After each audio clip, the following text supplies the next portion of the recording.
Hi there.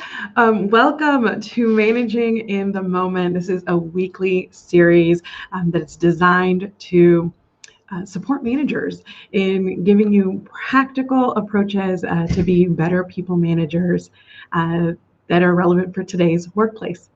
So, this is the show brought to you by ImprovEQ. ImprovEQ is a consulting organization specializing in management and team communication. I am your host, Betsaida LeBron. I am the founder of ImprovEQ, as well as a management coach and a team building strategist. I am just really excited about this show. We have so many amazing guests that are already that lined up, and I'm really excited. So these are folks in all different areas that are going to support you as a manager in how you show up for your people. So it's all about people management. It's all about making sure that you have some practical tips and approaches and things that you can take with you right now and make an impact for your team and your leadership. So super excited about this show. And the reason that this show kind of came together really is because, the idea of being a great manager, I really feel that it is more of an art than a science, because there's not one way to manage. And so to be an effective manager, you really have to be able to manage to the moment, right? So it's about being able to have a couple of many different strategies and skills to your management style, and being able to adapt your approach to meet the moment.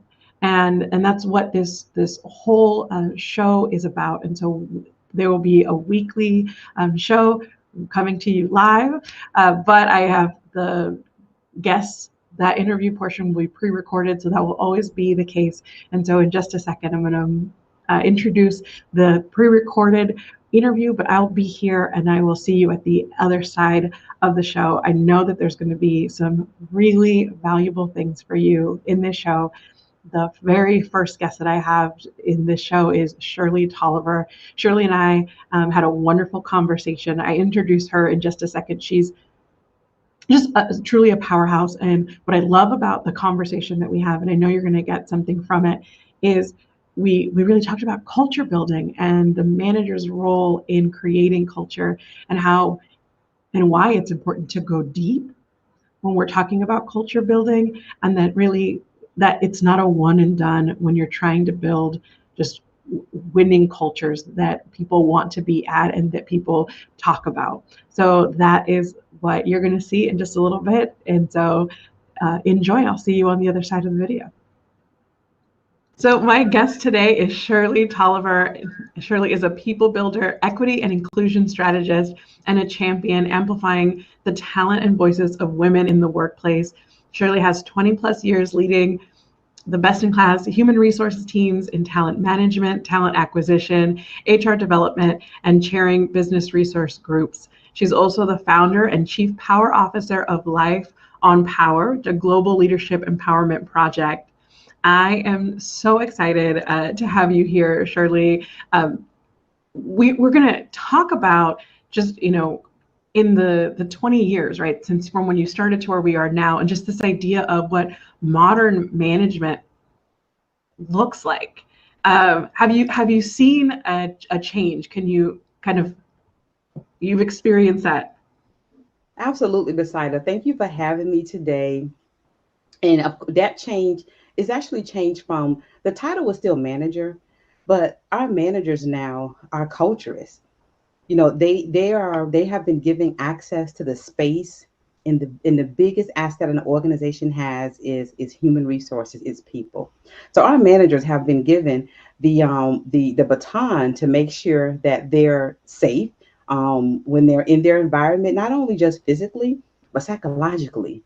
No matter what that particular role is that those individuals are that work under them.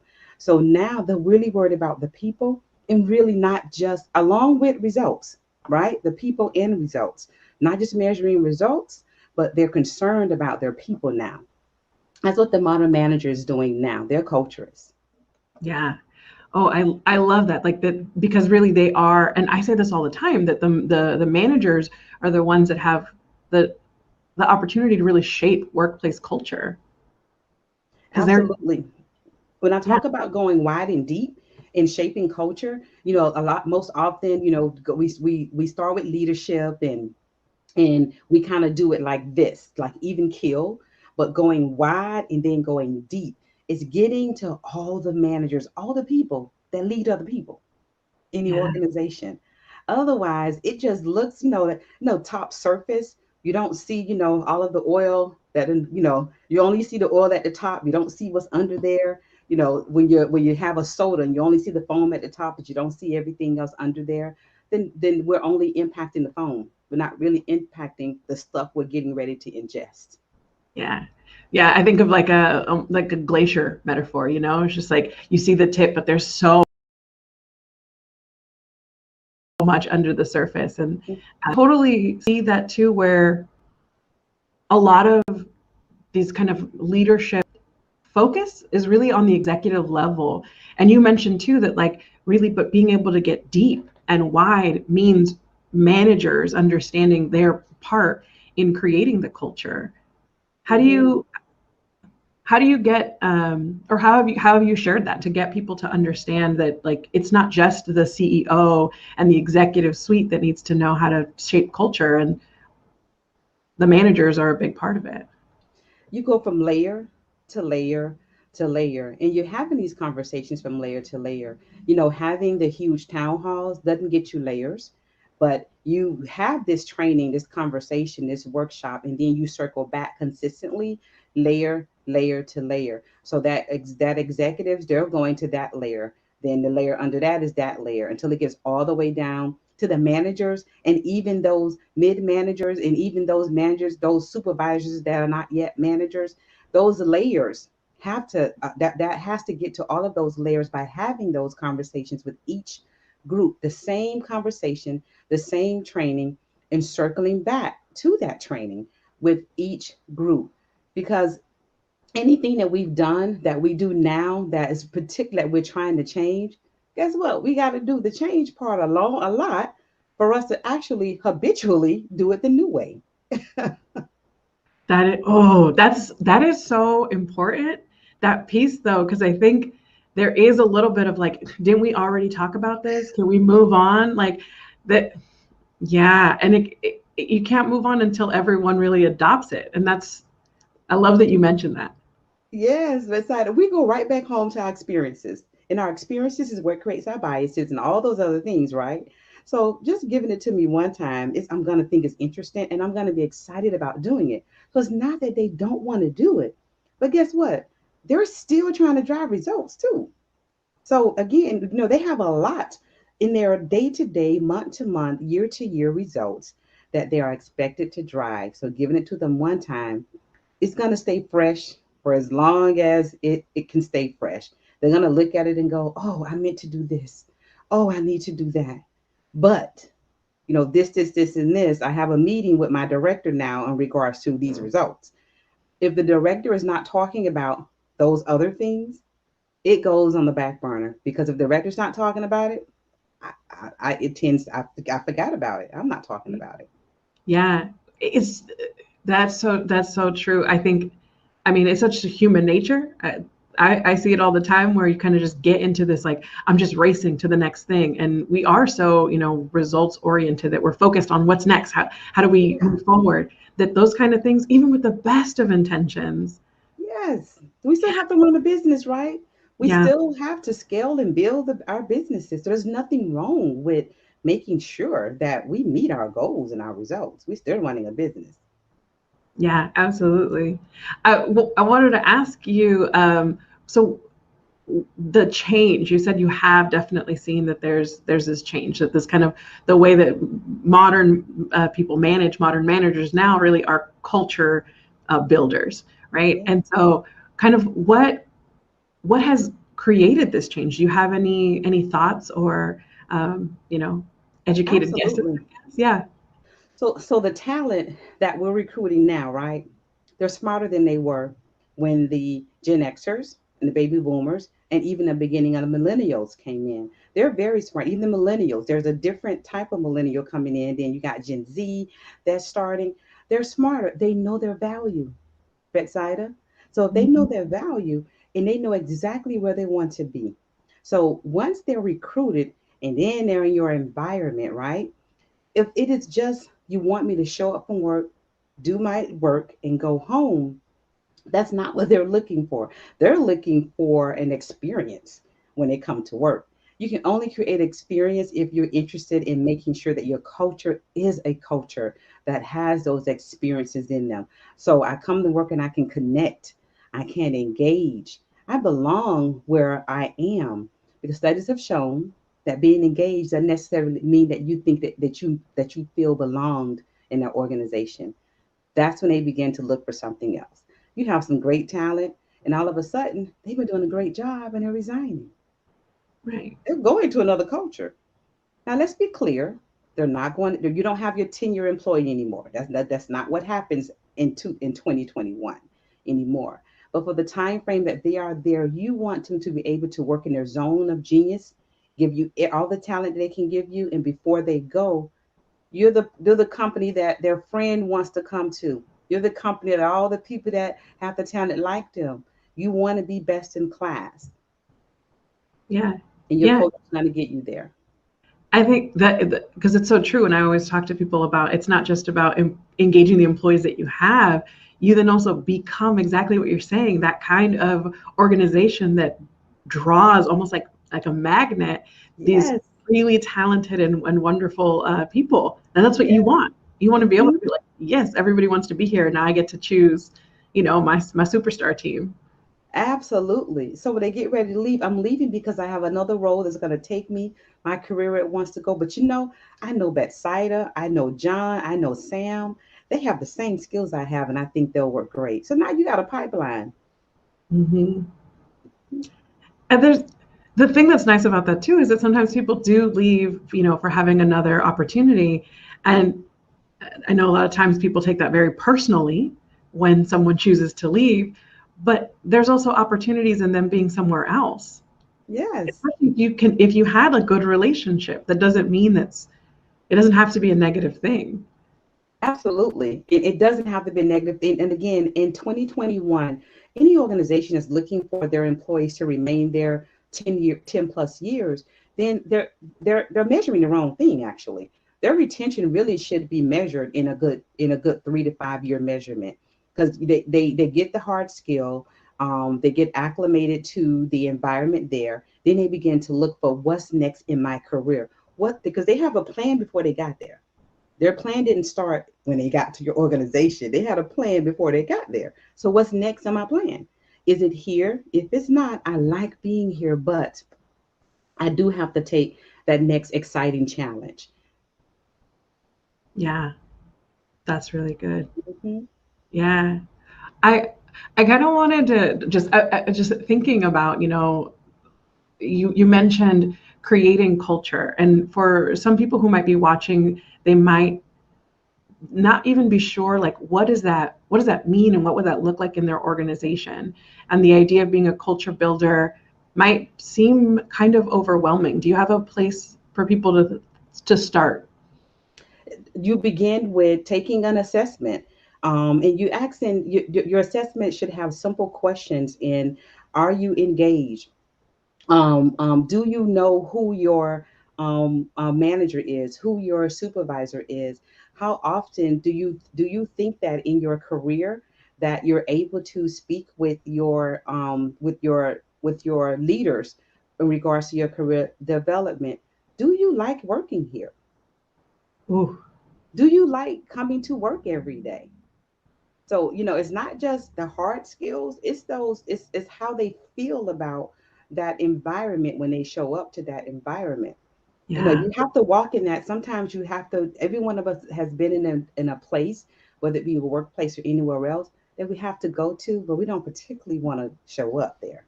Hmm. I've had those moments, the sitting in the car a little longer than you probably should have, just like trying to get the energy to go in and have that day. Hmm. I think And is talking it about because you're it, just tired, or is it because? when you walk in that environment, it takes something from you that it should not be taking from you. Hmm. It should be giving to you, so that you in turn can give all the great talent that they hired you, that you're there for. That's what they hired you, so that they can infuse your talent in their results. Yeah. Yeah, because all those other things, and thinking back on my particular experience, it was feeling like I don't have the support here. And so I knew I was going to walk in and I was just going to get bombarded. Like, and every day just felt like I was just like, against a tsunami. So, yeah. And And think that's a, about a tsunami. It's coming for you, right? yeah, It's huge, it's big, and it's coming for you. So, that culture means that at some point you didn't feel that you had the opportunity to, I'm sure you didn't feel that you could learn and grow at some point. no, because at that point, when for me, thinking of that, I wasn't trying to like learn and grow. I was just trying to survive. And Ooh. that's a different, so I mean, I don't have to probably explain that, like, that actually wasn't a very good culture. It was pretty toxic. uh, and so, getting out of that space is so much of why I do this work too, is because I don't think that workplaces need to be like that. We go to workplaces to grow. We go to Yeah. workplace to develop. We go to workplace to create relationships at workplaces. We don't go to workplaces to survive. We're not running a race. It's a marathon. We're never going to end it until our career is done what we wanted to do. And that is when, and then we just move on to something else, right? Most of us don't just end, we move on to something else. Yeah. It's almost because of the way that, like, the modern work, modern, I'm saying, like, back at the turn of the 20th century, is that so much of the work was factory work. And so that was how people were expected to just show up. You showed up, you did your job, you were there for the hours, and you left. And yeah, you could kind of like just check your, stuff at the door, walk in, I don't know, do bolts for hours and then leave, right? But that's just not how we work. Where so much of like the work we're doing now requires so much more of us. Hmm. It requires so much more of us. And even those individuals that are working those frontline jobs like that, they require more too. They're still millennials. They're still Gen Xers. They're still Gen Zs. They even require more than someone in that age range required when they were baby boomers coming up, right? They still require more. They still require to show up and want to show up where they work and like where they work. Even if they don't like what they do, they want to like where they show up to do it. Yeah, that is true, because you didn't have to really even like what you were doing or even like your boss. Like, that was a very normal, I see it in like movies and stuff. And now it's kind of, that's not really the norm. People don't stay if they don't like who they're working with. Mm-mm. They take those options. And right now that we're coming out of a pandemic, we're seeing that. We have over 90 million open jobs. I just read just this week. As of this month, 90 million open positions. So the people have gotten the opportunity to think about who they are, their value, where they want to be, and why they want to be there. Yeah. And it's so important, like, because it really comes down to just like valuing, as the company, you got to value your people, but also, do your people value the work that they get to do? And do they align with the values of the organization too, Mm-hmm. and the company? Yeah. Mm-hmm. Mm-hmm. Do that align with them in the people that they're working for?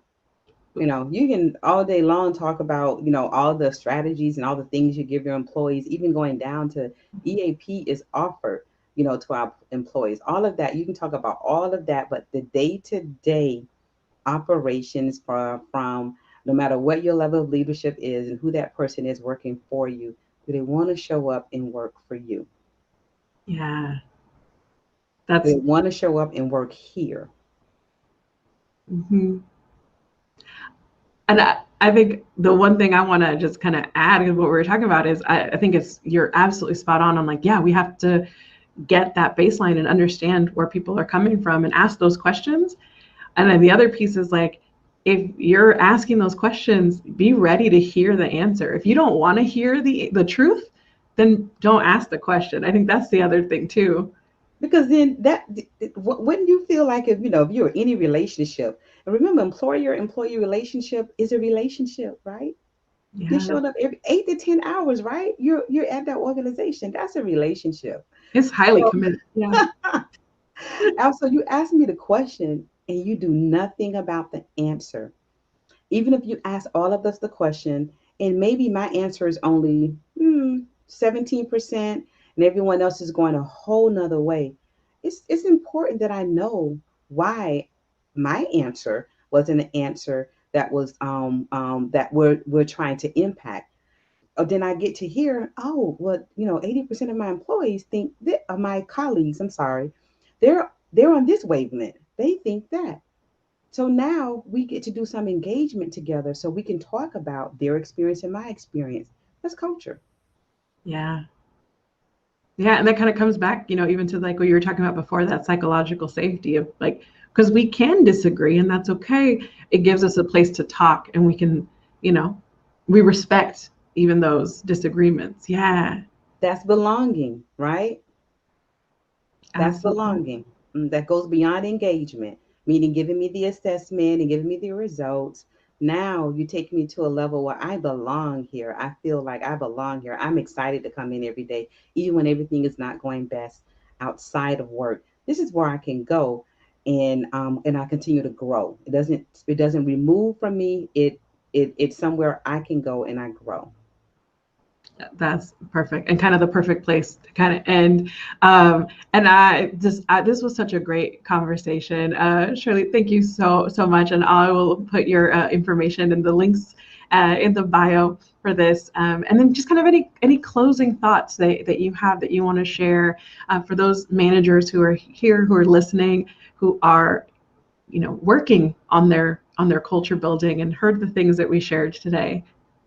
As a manager, one of the things that you can continue to make sure your employees develop in is your soft skills.